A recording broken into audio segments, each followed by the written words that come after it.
वो खूंखार कबीला जिसने भारत का स्वर्ण युग मिट्टी में मिला दिया, खंडहर में बदल गया समृद्ध साम्राज्य। इतिहास के पन्नों को पलटें तो भारत का गुप्त काल एक ऐसा दौर था जब देश धन धान्य कला और विज्ञान में चरम पर था। इसे भारत का स्वर्ण युग कहा जाता है। लेकिन क्या आप जानते हैं, मध्य एशिया से पहाड़ों से आए कुछ बेहद खूंखार और बर्बर योद्धाओं ने इस चमकते साम्राज्य को खंडहर बना दिया। इस विशेष रिपोर्ट में जानेंगे कैसे आज घुमंतू कबीले ने दुनिया के सबसे समृद्ध साम्राज्य की जड़ें हिला दी। भारत के प्राचीन इतिहास में भारत का गुप्त काल एक सुनहरे सपने की तरह दर्ज है। यह वह दौर था जब देश ज्ञान, कला, विज्ञान, शिक्षा और संपन्नता में दुनिया का मार्गदर्शक था। लेकिन इसी चमकते स्वर्ण युग पर एक दिन एक धूल की परत चढ़ गई। मध्य एशिया के पहाड़ों और मैदानों से आए घुमंतू योद्धाओं ने इस समृद्ध साम्राज्य की नींव हिला दी। ये योद्धा थे ऊंट, जिनके नाम से ही उस दौर के शासक कांप उठते थे। इनका जीवन घोड़ों की पीठ पर चलता था। तेज घुड़सवारी और तीरंदाजी इनकी सबसे बड़ी ताकत थी। जब ऊंट किसी क्षेत्र में घुसते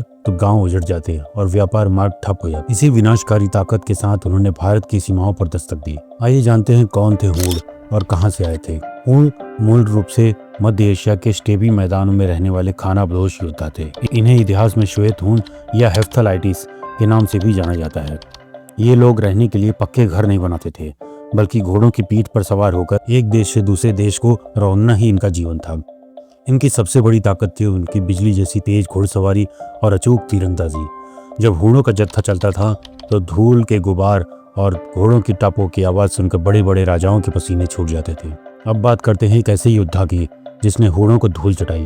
घोड़ों ने जब पहली बार गुप्त साम्राज्य की सीमाओं पर दस्तक दी, तब भारत पर सम्राट स्कंदगुप्त का शासन था। सन 455 ईस्वी के आसपास घोड़ों ने भी भारी सेना के साथ आक्रमण किया। स्कंदगुप्त ने वीरता के परिचय देते हुए न केवल घोड़ों को युद्ध में बुरी तरह हराया, बल्कि उन्हें भारत की सीमा से बाहर खदेड़ दिया। जूनागढ़ अभिलेखों में इस जीत का गौरवशाली वर्णन मिलता है।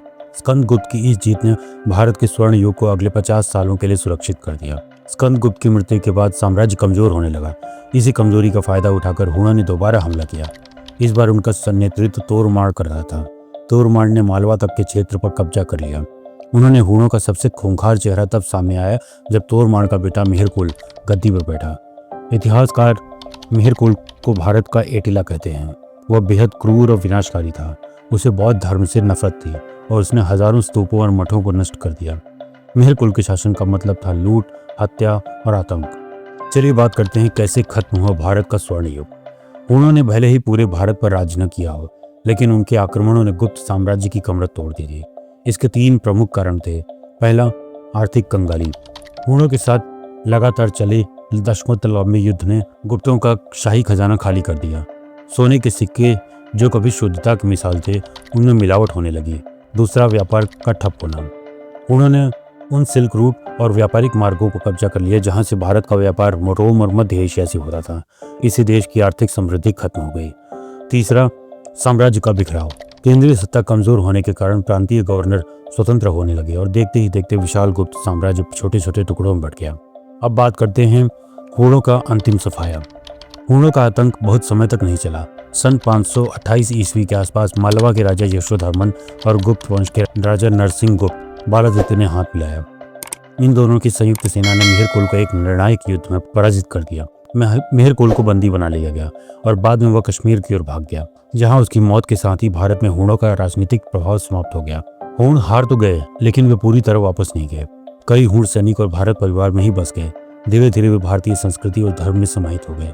इतिहासकारों का मानना है उत्तर भारत की कुछ पराक्रमी जातियां जैसे राजपूत वंश और गुर्जर हूणों के वंशज या उनसे प्रभावित रहे हैं। ये योद्धा समाज का हिस्सा बन गए और भारत की मिट्टी में ही रच बस गए।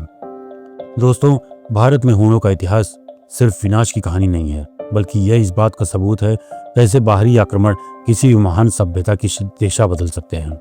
गुप्त साम्राज्य का अंत भले ही दुखद रहा हो, लेकिन हूणों के खिलाफ भारतीयों का संघर्ष उनकी अदम्य जिजीविषा को दर्शाता है।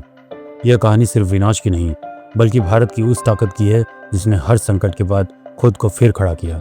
यही है भारत की असली पहचान। तो दोस्तों, आज की कहानी अगर आपको अच्छी लगी हो तो चैनल को सब्सक्राइब करना और वीडियो को लाइक करना मत भूलिए। जल्द ही आपसे मिलेंगे एक नए इतिहास के साथ में। तब तक के लिए धन्यवाद।